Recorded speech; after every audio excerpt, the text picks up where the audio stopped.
সুলাইমান পয়গম্বর দাঁড়ায় আছে গম্বর দেখে একটা পিপিলিকা। এই পিপিলিকাটা একটা মুখের মধ্যে একটা দানা নিয়ে শস্য নিয়ে গুটি গুটি পায়ে সাগরের দিকে রওনা হয়ে গেছে। পয়গম্বর সুলাইমান চিন্তা করে, হারে মনে হয় পিপাসায় কাতর হয়েছে পিপিলিকাটা, এর পানি খাইতে যায় সাগরে। আরে কি পাগল পোকাটা, কারণ সাগরের ঢেউ একবারে চলে যাবে ভেসে। তবু দাঁড়ায় দাঁড়ায় দেখতে লাগলেন। সাগরের কন্যারে যায় পিপিলিকা দাঁড়াইলেন। সাগর থেকে একটা ব্যাঙ উঠলেন। এবার হা করে মুসলমান হা করলেন। সঙ্গে সঙ্গে পিপিলিকাটা তার গালের মধ্যে ঢুকে গেল, ব্যাঙটা সাগরের মধ্যে ডুব দিল। সুলাইমান পয়গম্বর বড় আশ্চর্য হয়ে দেখতে লাগলো, আল্লাহ এ কি দেখাইলা, কেন সাগরে পানি খাইতে আসলো? মনে হয় ওই পিপিলিকাটা। ব্যাঙ সাগরে কই থেকে আসলো? ব্যাঙটা তাকে খেয়ে ফেললো রে আল্লাহ। দাঁড়ায় রইলেন, দেখা যাক কি হয়। হঠাৎ দেখে ব্যাঙটা আবার পানির ভিতর থেকে উঠছে। উঠিয়া যখন হা করলেন, এবার পিপিলিকাটা গালের ভিতর থেকে বাইর হয়ে আসলো।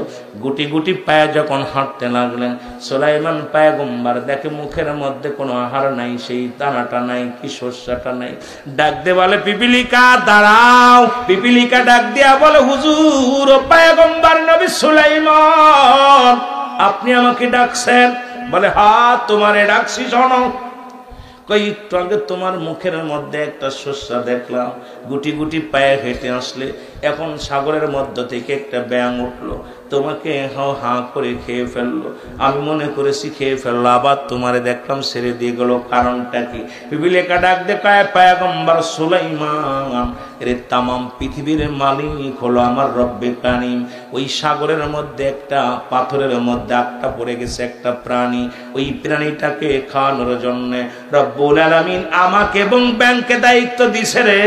ব্যাং সাগরের ভিতরে তো আমি পিপিলিকা তো সাগরের পানির নিচে যাইতে পারি না।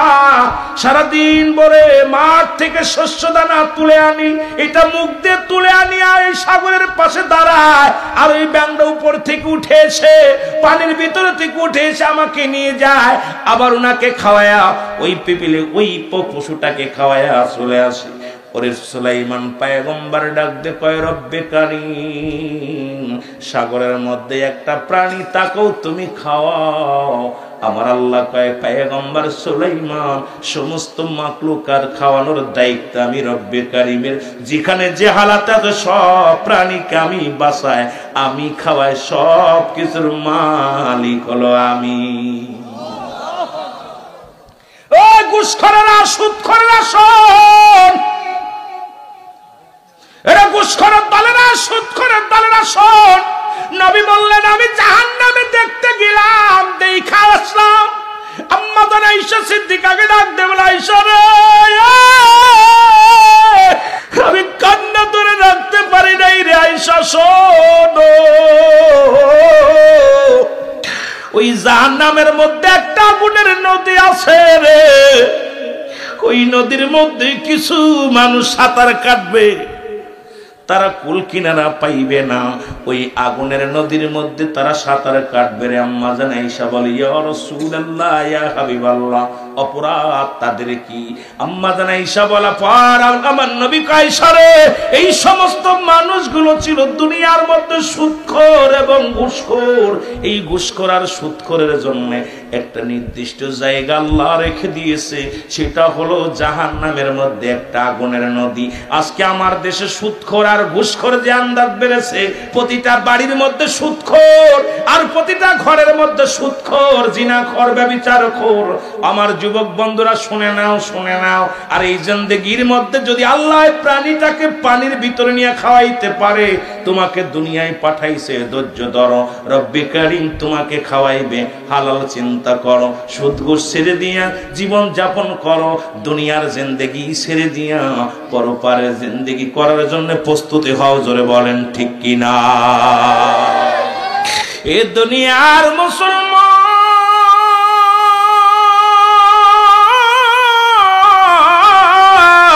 একজন পয়গম্বর দুনিয়ার মধ্যে এখনো জান্নাতে জীবিত অবস্থা আছে গো। চারজন ব্যক্তি এখনো জিন্দা আছে। তাদের মধ্যে একজন হলো পাহাড়ের দায়িত্ব আছে, নামটা জানা আসেনি। পাহাড়ের দায়িত্ব কোন নবীর উপরে দিছে? পাহাড়ের দায়িত্ব দিয়েছে রব্বে কারীম। সেই মানুষটার নাম হলো, মুসলমান শোনো শোনো, নাম হলো হযরত ইলিয়াস আলাইহিস সালাম। একজন পানির দায়িত্ব আছে, তার নাম হলো হযরত খিজির আলাইহিস সালাম। উনি একজন জান্নাতের মধ্যে এখনো জীবিত আছে, তার নাম হলো হযরত ইদ্রিস আলাইহিস সালাম। আর একজন নবীর উম্মত হইয়া দুনিয়ার মধ্যে আগমন করবে, তার নামটা তো সবার জানা উচিত। আখের নবীর উম্মত হইয়া দুনিয়ার মধ্যে আগমন করবে, নামটা জানা আছে? মারহাবা, জোরে বলেন না, কি নাম? হযরত ঈসা আলাইহিস সালাম। জোরে বলা যাবে না মারহাবা? হযরত ইদ্রিস আলাইহিস সালাম জান্নাতের মধ্যে আছে গো। উনাকে মৃত্যু হলো, আবার তাকে জীবিত করা হলো, জান্নাত যার নাম দেখানো হলো। উনি এখনো জান্নাতের মধ্যে জীবিত অবস্থায় আছে। ওনাকে ডাকতে বলা, আমার আল্লাহ ডাকতে বলে, ইদ্রিস তুমি জান্নাত পেয়ে কি হ্যাপি, খুশি হয়েছো?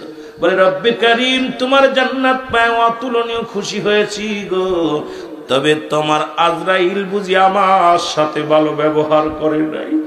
আবার আল্লাহ ডাকতে বলে, আজরাইল আবার ইদ্রিসের জানটা কেমনে বাইর করেছো বলো গো? আজরাইল কয়, রব্বে কারীম ওই মায়ের বুকে দুধ খাইতে খাইতে সন্তান যেমনি ঘুমায় যায়, তোমার নবীর জানটা তেমনি বাইর করেছে। যাও তুমি আমার নবীর কাছে যাও। নবী মুসলমান শোনো, সালাম দাও, আসসালামু আলাইকুম। মুসলমান শোনো, ওয়ালাইকুম আসসালাম। আজরাইল আগে বলো আমার রূহটা তুমি কেমনে বাইর করলা? বলে, নবী ইদ্রিস আলাইহিস সালাম শোনেন, আরে আমি পৃথিবীর সবার জান বাইর করার জন্য জমিনের মধ্যে আসি না রে, একমাত্র ইমানদারের রূহটা বাইর করার জন্য জমিনের মধ্যে আসি। আমি এত বড় দানব, আমার ডান দিকে মাথা, ডান দিকে চোখ, বাম দিকে চোখ, সামনে চোখ, পিছনে চোখ, উপরে চোখ, নিচেই চোখ।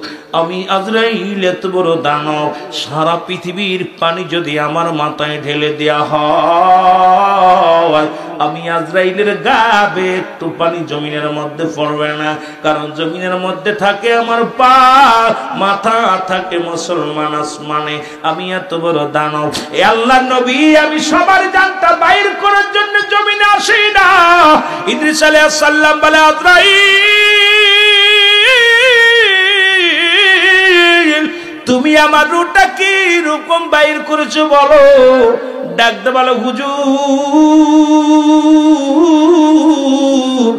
ও হুজুর শোনেন গো, মায়ের বুকে দুধ খাইতে খাইতে সন্তান যেমনি ঘুমায়া যায়, তদ্রূপ আমার আপনার রূহটা বাইর করেছে, শুধু মাথার উপরে হাতটা রেখেছিলাম, কোনো কষ্ট দিই নাই। ইদ্রিস আলাইহিস সালাম একটা চিৎকার দিয়ে বলে, আজরাইল এই মৃত্যু যদি এত কঠিন হয় রে, এই মৃত্যু যদি এত কঠিন হয়, তাহলে কঠিন মৃত্যুটা কত কঠিন, জোরে জোরে চিল্লায় বলা যাবে না আল্লাহু আকবার। আর একটু জোরে জোরে চিল্লায় বলা যাবে না আল্লাহু আকবার। এখন যারা মৃত্যুকালে পায়খানা করে দেয়, মৃত্যুকালে যারা প্রস্রাব করে দেয়, একটা অঙ্গ পড়ে যায়, ওই মৃত্যুর সময় যারা কাছে থাকেন গো মুসলমান, দেখছেন আপনজনদের মৃত্যু যারা দেখছেন কত কষ্ট হয়। ও রব্বে কারীম আমাদের মৃত্যুটা তুমি সহজ করে দিও। জোরে জোরে চিল্লায় বলা যাবে না আল্লাহু আকবার। ওই কমত্তর ভিতরে পড়ে থাকলে সময় চলে যাবে গো। ও যুবক বন্ধুরা শোনো, ওই চারজন ব্যক্তি প্রতাপশালী বাদশার কথা বলতে যাইয়া মনে আসেনি, আমি কিন্তু ভুলিনি, আপনারা ভুলে গেল। তারাও মরণ মৃত্যুর পেয়ালা পান করা লাগছে, কবরের ভিতরে ফিরায় ঢুকে যাচ্ছিলাম রে বাবা। এদের মধ্যে এক নাম্বার হলো বাদশাহ সুলাইমান পয়গম্বর। আর এই পয়গম্বরের কথা বলতে যায় পিছনে চলে গেছিলাম একটু। দুই নাম্বার হলো বাদশাহ জুলকারনাইন। আল্লাহ তাকে পৃথিবীর মধ্যে এত লম্বা বানিয়েছিল, তার বডি খানা ছিল 48 হাত লম্বা। কত হাত লম্বা ছিল? 48 হাত লম্বা। বাদশাহ জুলকারনাইন আল্লাহ একটা মুজিজার ঘোড়া দান করেছিল, যে ঘোড়াটা একটা কদম ফেললে 12,000 মাইল অতিক্রম করত। সুতরাং বাংলাদেশে এই ঘোড়ার পা রাখা লাগতো না, এক পা ফেলাইবে পাকিস্তান আর একটা ভারতে, বাংলাদেশ থাকবে তার পেটের মধ্যে পড়ে। কারণ বাংলাদেশটা 12,000 মাইল হইব না, জোরে বলেন ঠিক কিনা? এই লোকটা মৃত্যুর আগে একটা কাগজের মধ্যে লিখে দিলেন, উজির রে শোন, আমি যেদিন মারা যাব, মক্কা মদিনা থেকে উত্তর দিকে একটা মহকুমা আছে, আলেকজান্দ্রিয়া স্মৃতি শহর বলা হয়। এই শহরের মধ্যে বাদশা জুলকারনাইনকে শুয়ায় রাখা হয়েছে, যিনি মুসলমান। পৃথিবীর মধ্যে ইয়াজিদ মাজুদ নামে দুইটি যে প্রাণীগুলো আছে, তামা দস্তাগুলা চারিদিকে বন্টন করিয়া বিশাল প্রাচীর বানায় যাদের বন্দী করে রেখেছে মুসলমান। ভালো করে শুনুন, অনেক লম্বা আলোচনা, এক একজনের কথা বলতে গেলে চলে আসে, বলা সম্ভব নয়, তবু একটু টাচতে যাই এই জন্য, বোঝার জন্য। এই লোকটা 1600 বছর হায়াত পেয়েছে, কত বছর। এরপরে উনি লিখে গেলেন, দুনিয়ার মানুষ, আমার মতো কেউ ভুল করো না, দুনিয়ার জিন্দেগি সামান্য, আমি যে ভুল করেছি তোমরা সেই ভুল করো না। এই জীবনটা তোমরা রব্বে কারিমের ইবাদত বন্দেগীর মধ্যে কাটিয়ে দাও, জোরে বলেন মারহাবা।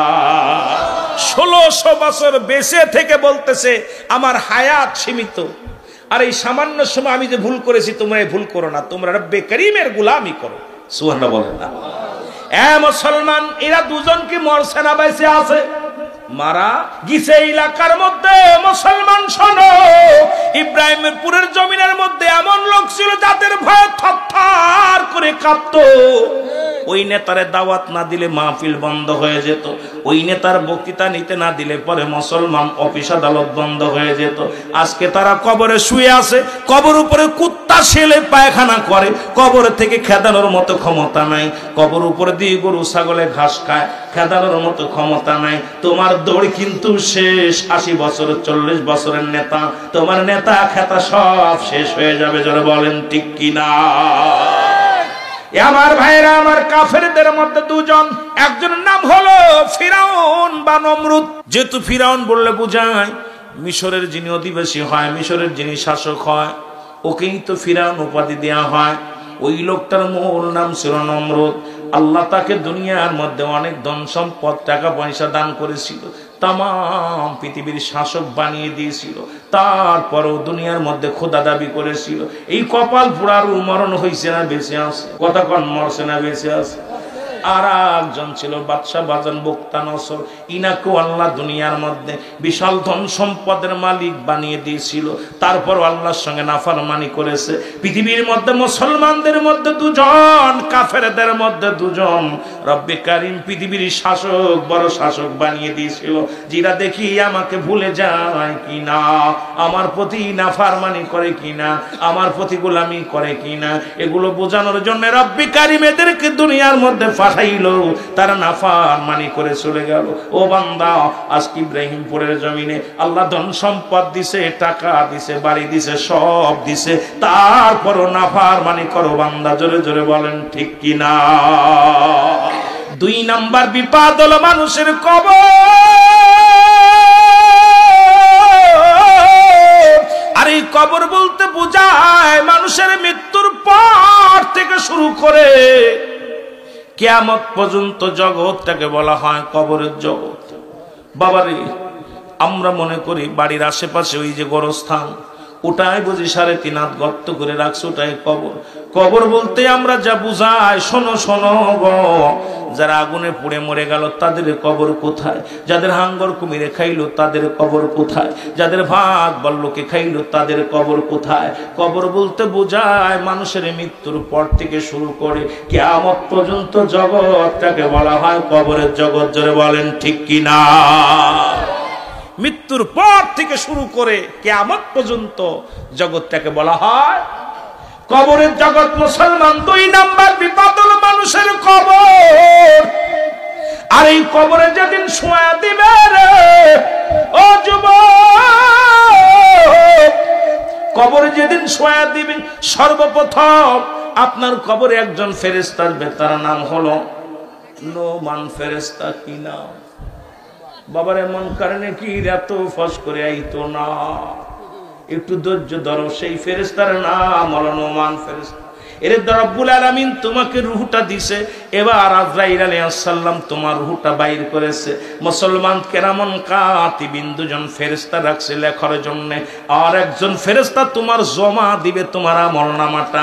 এই যে খাতা লেখা পর জমা চলে যায় মুসলমান, একজন মাস্টারের কাছে মাস্টার খাতা দেখে রে আপনার জিন্দেগিটা জমা আছে, দুজন লিখে রাখছে, যা এটা জমা দিবে এসে কবরে। সেই ফেরেশতার নাম হলো নোমান ফেরেশতা। জোরে জোরে চিল্লায় বলা যাবে না আল্লাহু আকবার।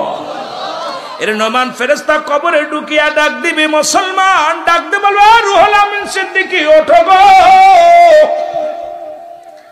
তোমার রুহটা আমি তোমার কাছে পৌঁছায় দিলাম।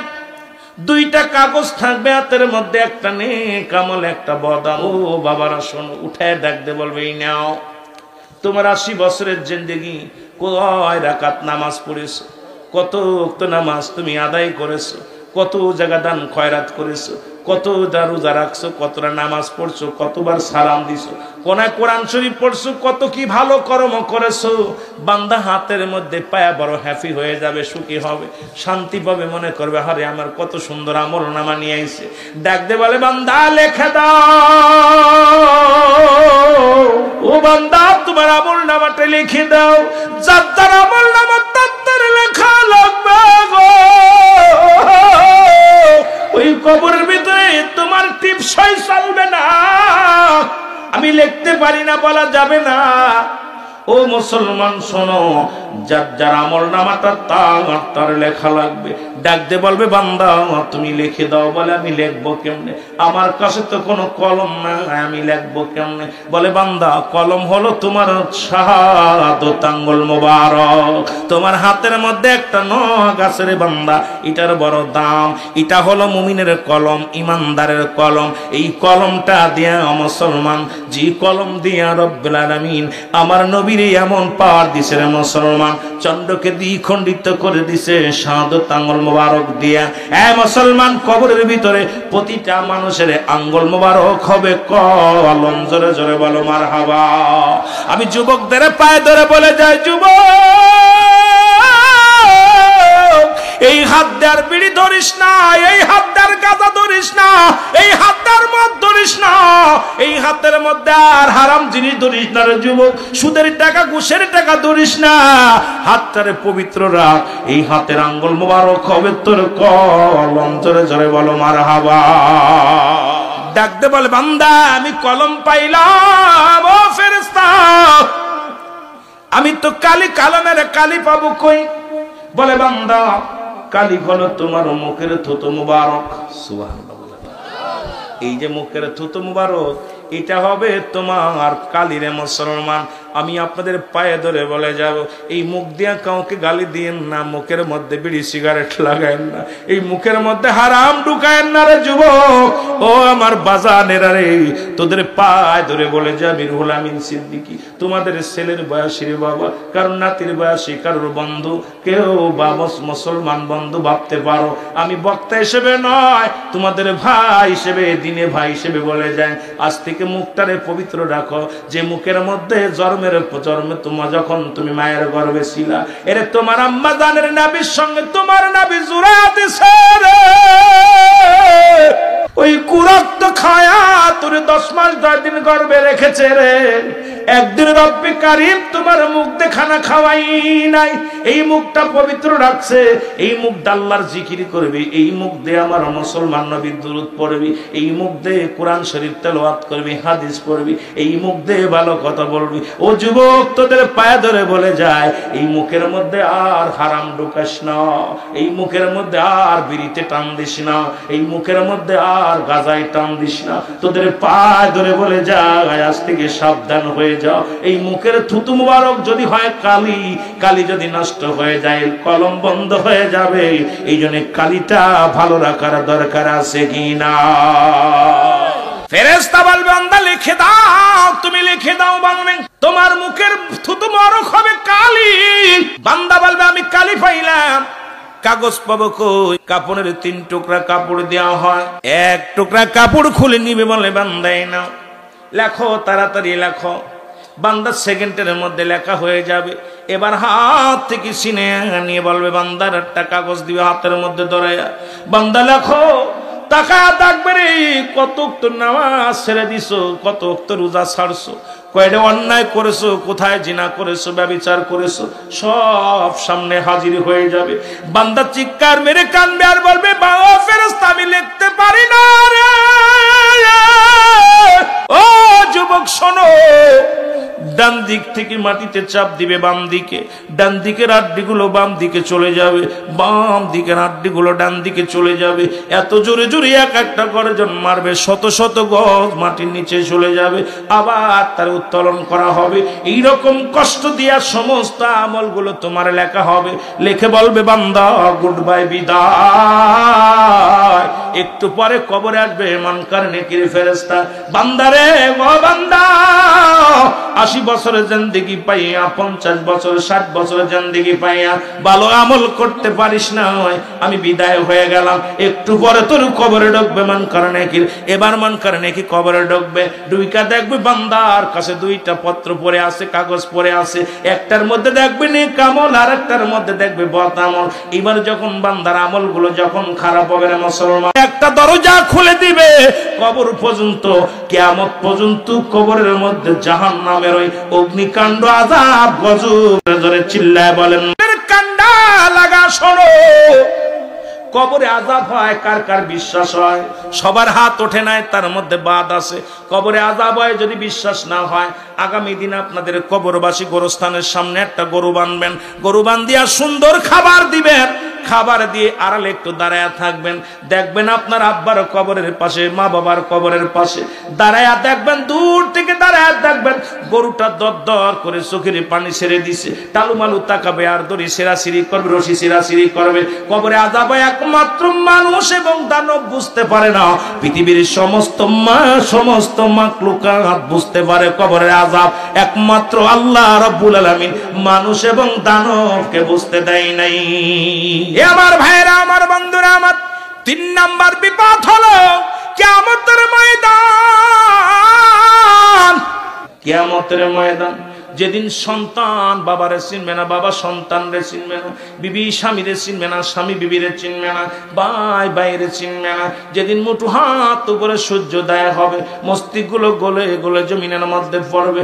এই জমিনের মধ্যে মানুষ সাঁতার কাটবে গো, হাঁটু পানির মধ্যে, গিরা পানির মধ্যে, গলা পানির মধ্যে মানুষগুলো সাঁতার কাটবে কিয়ামতের ময়দানে। মুসলমান, ওদিন রব্বি কারিম এত কঠিন হয়ে যাবে গো, ও মুসলমান শোনো, ওই কিয়ামতটা আরো ভয়াবহ রে মুসলমান। ওদিন মানুষগুলো দৌড়ায়া যাবে, আর মুখ দিয়ে আসবে শুধু একটা বাক্য, ইয়া সালিম, ইয়া সালিম, আমাকে নিরাপত্তা দাও। কোন নিরাপত্তা দেওয়া হবে না। বান্দা শুনে নাও, বান্দারা দৌড়ায়া যাবে কোথার? আদম আলাইহিস সালামের কাছে। আদম নবী বলবে আমি অপারক, চলে যাও কার কাছে? ঈসা আলাইহিস সালামের কাছে। ঈসা বলবে আমি অপারক, চলে যাও মুসা আলাইহিস সালামের কাছে। মুসা মুসলমান চলে যায় ইব্রাহিম আলাইহিস সালামের কাছে। ইব্রাহিম বলবে আমি অপারক, চলে যাও মুসা আলাইহিস সালামের কাছে। মুসা নবী বলবে আমি অপারক, চলে যাও উম্মতের কান্ডারি দরুদি নবী রাহমাতাল লিল আলামিনের কাছে। জোরে জোরে চিল্লায় বলা যাবে না মারহাবা। আমার ভাইরা, আমার বন্ধুরা, আমার ওই দিনটা তো কঠিন হবে গো। জাহান্নামের গায়ে একটা গাছ থাকবে লাগানো, জাক্কুম নামে কাঁটা যুক্ত গাছ থাকবে।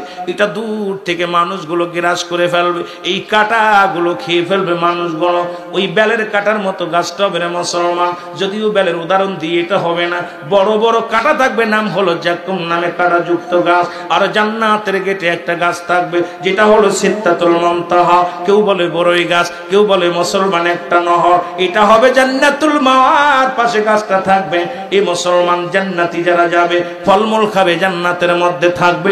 জাহান্নামে যারা যাবে, আর ওদিন জাহান্নাম ভয়ে পালাবে। জাহান্নামের মধ্যে এত পরিমাণ মানুষ ঢুকাইবে, জাহান্নাম পালাবে আর বলবে আমার আল্লাহ বলবে জাহান্নাম রে কোথায় যাও? জাহান্নাম জবান খুলে যাবে, জাহান্নাম বলবে রব্বে কারীম তোমার বান্দার ওই কান্না আমি সহ্য করতে পারি না, এমন কান্না করুন কান্না আমি সহ্য করতে পারি না। আমার আল্লাহ বলবে জাহান্নাম রে, তোমারে বানাইছি আমি নাফরমানি বান্দাদেরকে সাইজ করার জন্য, পালায় লাভ নাই, পালায়ও না, পালায়ও না, তোমারে বানাইছি আমি আমার বান্দা নাফরমান বান্দাদেরকে সাইজ করার জন্য। এখনো সময় আছে, আজকের মাহফিল থেকে খাস তওবা করে যাব, আর এক ওয়াক্ত নামাজ ছাড়ব না, অন্যায় করব না, জুলুম করব না, ব্যভিচার করব না, হট্টগোল করব না, সমস্ত অন্যায় কাজ থেকে ফিরে রব্বি করিমের গোলামি করব। জোরে জোরে বলেন ঠিক কি না? এই মুসলমান কিয়ামতের আগে 70টা আলামত হবে, তার ভিতরে মুসলমান সবের অধিকাংশ আলামত হয়ে গেছে, বাকি আছে মাত্র 10টা আলামত। এই বড় বড় আলামতের আগে মুসলমান এই কিয়ামত নিয়ে আলোচনা করলে অনেক সময় লাগবে। তার মধ্যে 1 নাম্বার আসবে মুসলমান ইমাম মেহেদী আলাইহিস সালাম। ইমাম মেহেদীর নাম থাকবে মুহাম্মদ, বাবার নাম থাকবে আবু আব্দুল্লাহ, মার নাম থাকবে আমেনা, বংশ থাকবে কুরাইশ বংশ, গোত্র থাকবে বতুয়া গোত্র। ইব্রাহিম মুসলমান শোনো, রাসূল বলছে মুসলমান শুনে নাও, ইমাম মেহেদী আলাইহিস সালাম কোনদিন বাংলাদেশে আসবে না। বাংলাদেশের অনেক পীর ভণ্ড ইমাম মেহেদী সাজছে, এই দুনিয়ার মধ্যে বাংলাদেশের কোন পীর যদি ইমাম মেহেদী সাজে, তার জুতা দিয়ে পিটাইলে আপনার নেকি হবে আমলনামায়। জোরে জোরে বল আল্লাহু আকবার। বাংলাদেশে এই ভণ্ড পীরেরা কিছু ইমাম মেহেদী বলে দাবি করে, ভালো করে লেখে নেন মুসলমান শুনে নাও।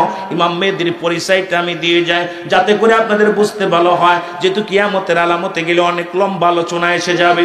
এখন 10টা আলামত নিয়ে যদি আলোচনা করি, ও মুসলমান শুনে নাও, লম্বা চওড়া আলোচনা হয়ে যাবে। কিয়ামতের আগের কিছু আলোচনা করে যায়। ইমাম মেহেদী আলাইহিস সালাম যখন মক্কা মদিনা,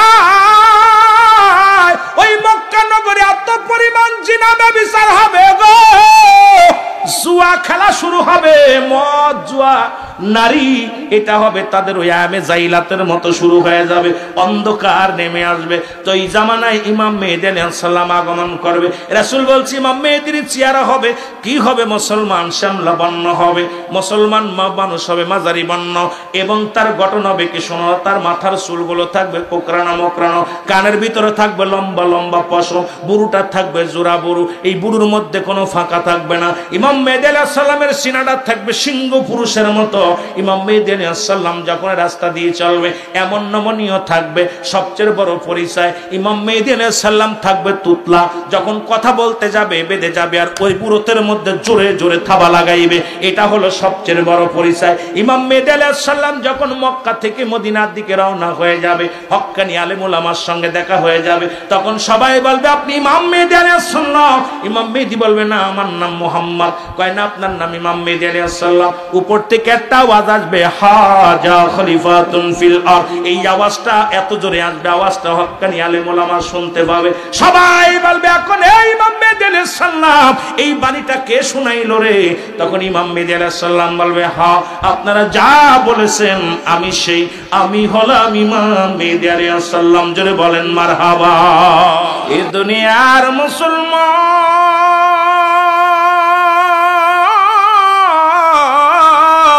বান্দা যখন রিয়াজুল জান্নাহ বেহেশতের বাগানে যখন রওনা দিছে গো,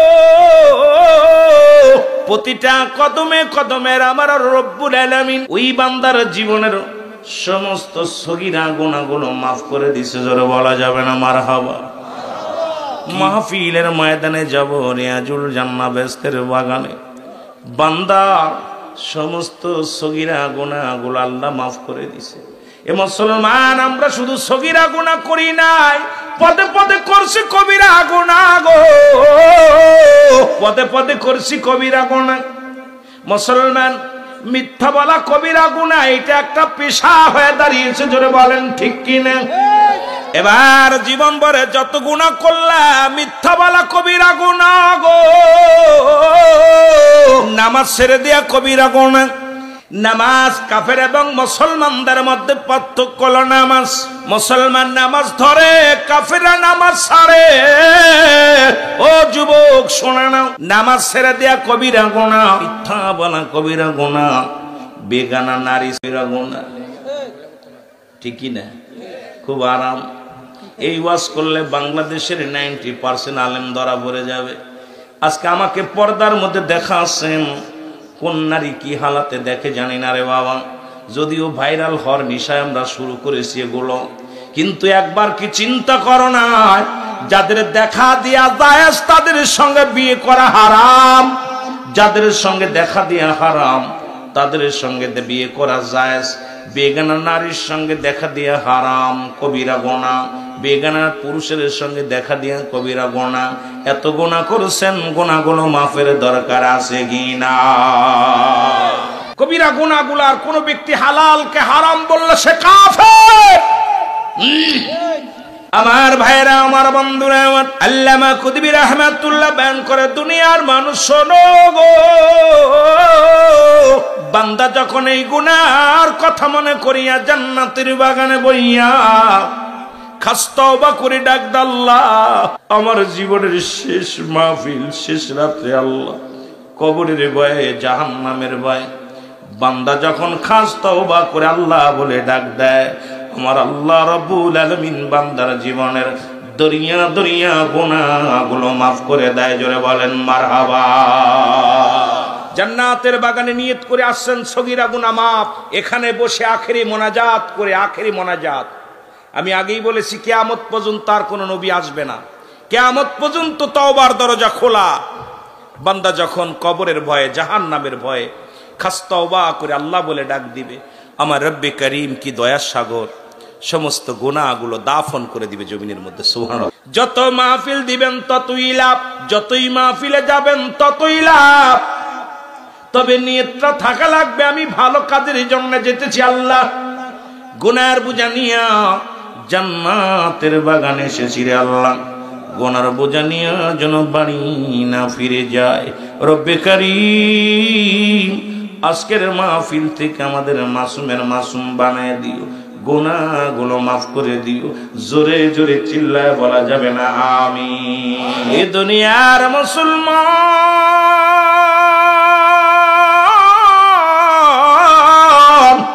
মানুষের তিনটা বিপদ, তিনটা বিপদ। নাম্বার 1 হলো মানুষের মরণ, 2 নাম্বার বিপদ হলো কবর, 3 নাম্বার বিপদ হলো কিয়ামতের ময়দান।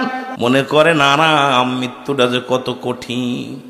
একবার যদি মরতে তাহলে বুঝতাম, যদি মরা পর বাঁচতাম তাহলে বুঝতে পারতাম মরণটা কত যন্ত্রণা। তবে ইমানদারের মৃত্যু কত সহজ হয় রে বাবা। যেমনি আটা গোলায়া খামির বানাইয়া, এই খামিরের মধ্যে যদি একটা চুল পড়ে, চুলটা যেমন টান দিয়ে যেমন নিলে আটার মধ্যে টের পাওয়া যায় না, ইমানদারের মৃত্যুটা ঠিক সেমনি হয়। আমাদের কি ইমানদার হওয়ার দরকার আছে কি না? এটা বলতেছিলাম, পৃথিবীর মধ্যে আসার একটা সিরিয়াল আছে, যার কোন সিরিয়াল নাই রে। বাবার কাঁধে সন্তানের লাশ, সন্তানের কাঁধে বাবার লাশ, এই দাদার কাঁধে নাতির লাশ, নাতির কাঁধে দাদার লাশ। এই লাশ বহনকারী ব্যক্তি জানে সন্তানের লাশ কত ভারী। আজকে কবর গরস্থানের বাসীদের জন্য দুয়ার মাহফিল, কে বা কার জন্য কান্দে। 3টা জিনিস কাজে লাগে। নাম্বার 1 হলো নেকামল, নাম্বার 2 সদকায়ে জারিয়া, নাম্বার 3 নেককার সন্তান। আজকে এমন সন্তান রেখে গেছি, আমি মনে করি এলাকাবাসী বড় ধন্য। এলাকার সুসন্তান আজকে যুব সমাজ গো, তারা কমিটি করে গ্রামবাসীদের জন্য দোয়ার আয়োজন করেছে, কে বা কার জন্য কান্দে। আজকে কবরবাসীর আত্মার মাগফিরাত কামনাতে যুব সমাজ একত্রিত হইয়া জান্নাতের বাগান সাজাইল আল্লাহ। এই মহল্লায় যত কবরবাসী শুয়ে আছে আল্লাহ, সবার কবরে আযাব তুমি মাফ করে দিও আল্লাহ। যে সন্তান তার বাবার লাশটা কবরে শোয়া দিছে, যে বাবা তার সন্তানের লাশ কবরে শোয়াইছে, স্বামী তার বিবির লাশটা শোয়া দিছে, এ আল্লাহ আজকের মাহফিলের খাতিরে এলাকার যত কবরবাসী আছে সবাই তুমি মাফ করে দিও। জোরে জোরে চিল্লায় বলা যাবে না আল্লাহু আকবার। আমার ভাইরা, আমার বন্ধুরা, মৃত্যুর কথা বলতে যা আমার মনে পড়ে যায় না।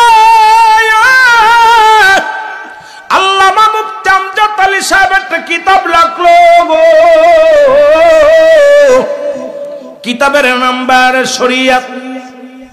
এই কিতাবের মধ্যে লিখতে যা বললেন, দুনিয়ার মানুষ শুনে নাও, মানুষ যখন সাধারণ মৃত্যুবরণ করে 70টা তাজা উটের গায়ের চামড়া জবাই না করিয়া উল্টো দিকে টান দিয়া লবণ আর মরিচ লাগা দিলে যতটুক যন্ত্রণা হয়, এর চাইতে 70 গুণ যন্ত্রণা হলো একটা সাধারণ মৃত্যু।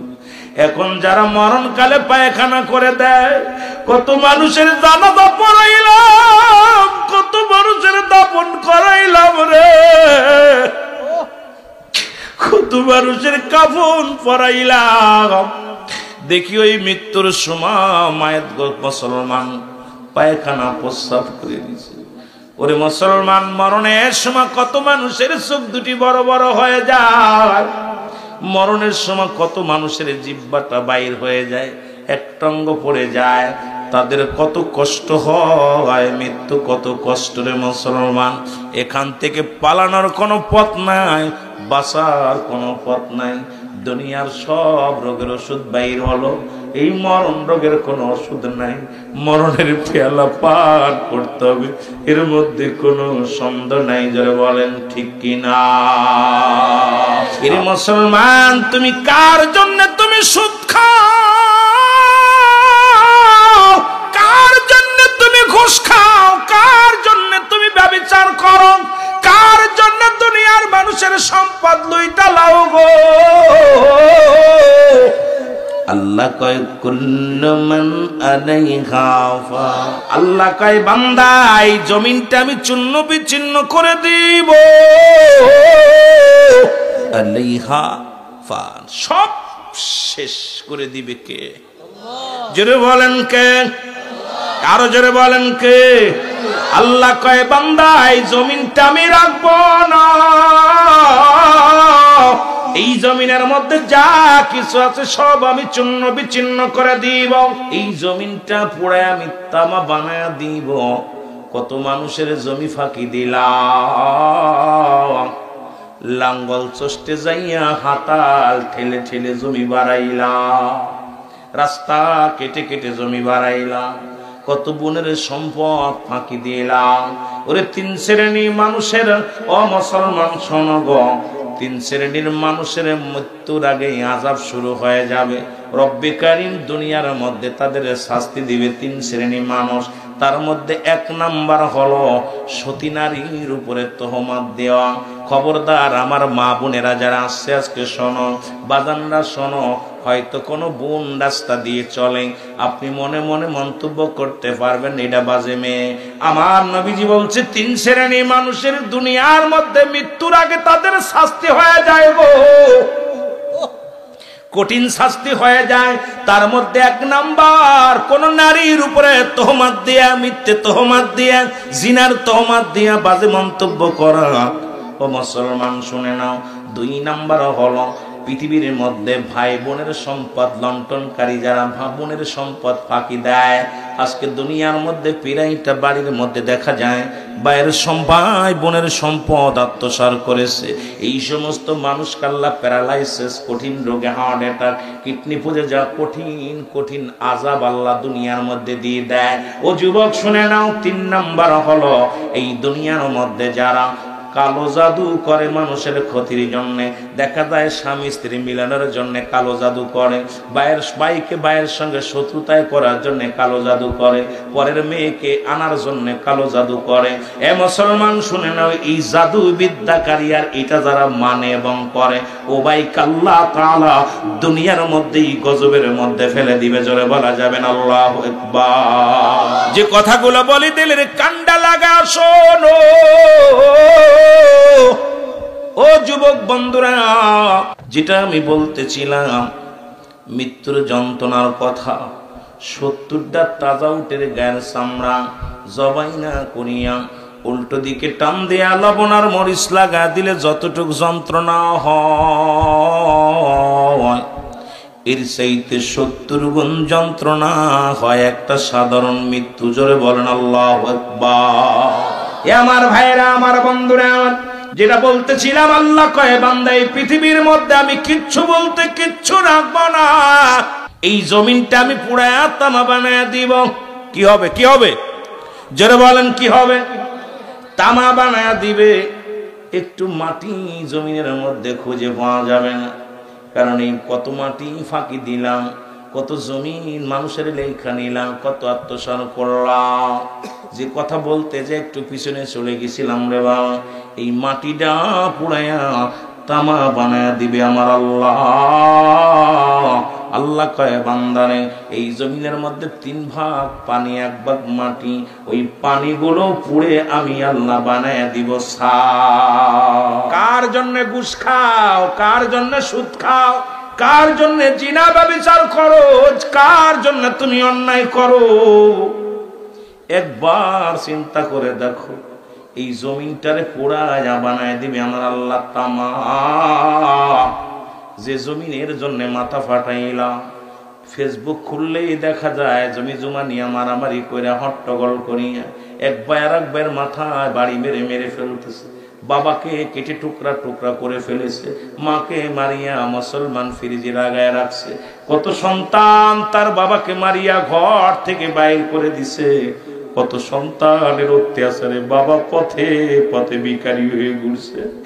আল্লাহ আল্লাহ, ও আমার ভাইরা, আমার বন্ধুরা, আমি যে কথাগুলো বলি দিলের কান্ডা লাগা শোনো। আল্লাহ বলে বান্দা যেদিন কিচ্ছু বলতে কিচ্ছু আমি রাখবো না, সেদিন থাকবো শুধু আমি আল্লাহ। জোরে বলো মারহাবা। থাকবে কে? জোরে বলেন থাকবে কে? আল্লাহ কয় বান্দা সেদিন থাকবো শুধু আমি, আর আমি থাকবো আমার রাসূলের ভালোবাসা নিয়ে। আর রাসূল আসছে উম্মতের মঙ্গলের জন্য। নবী কয় হায়াতি খায়রুল লাকুম, আমার হায়াতের জিন্দেগিটা আমার উম্মতের জন্য কল্যাণ স্বরূপ। জোরে জোরে চিল্লায় বলা যাবে না মারহাবা। রাসূল কয় আমি দুনিয়ার মধ্যে আগমন করেছি আমার উম্মতের জন্য, কারণ আমার উম্মতের সঙ্গে কথাবার্তা বলতে পেরেছি, চলাফেরা করেছি, শরিয়াত তরিকত সব জায়গায় আমি নবী গো। আবার আমি বিদায় নিলাম আমার উম্মতের জন্য। ওয়াফাতি খায়রুল লাকুম, নবী কে আমার ওফাতটাও আমার ইন্তেকালটাও আমার উম্মতের জন্য কল্যাণ স্বরূপ। কারণ পৃথিবীর মধ্যে যদি কোনো উম্মত ভালো কর্ম করে, আমি নবীর সঙ্গে সঙ্গে আল্লাহর দরবারে প্রশংসা করি। আমার আল্লাহ অমুক ইব্রাহিমপুর গ্রামে অমুক ব্যক্তি আল্লাহ রোজা রাখে, হজ করেছে, যাকাত দেয়, নামাজ পড়ে, ইত্যাদি ইত্যাদি ভালো কর্ম করে, আল্লাহ শুকরিয়া আদায় করে আল্লাহর দরবারে, আল্লাহ আমার অমুক বান্দা, তোমার অমুক বান্দা বান্দি, আমার অমুক উম্মত উম্মতিরা ভালো কর্ম করেছে, শুকরিয়া আদায় করি তোমার দরবারে। আবার কোন উম্মত যদি পৃথিবীর মধ্যে কোন গুনাহের কাজ করে গো, নবী কয় সঙ্গে সঙ্গে আমি নবী আমার উম্মতের হইয়া আল্লাহর দরবারে ইস্তেগফার করি, মাফ চাই, ক্ষমা চাই। অন্যায় করে ছেলে মাফ চায় বাবায়, অন্যায় করে গ্রামের ছেলে মাফ চাই চেয়ারম্যান মেম্বার যাইয়া, অন্যায় ভুল করে উম্মতিরা ক্ষমা চায় রাহমাতাল লিল আলামিন। এই নবীর পক্ষে থাকা লাগবে কি লাগবে না?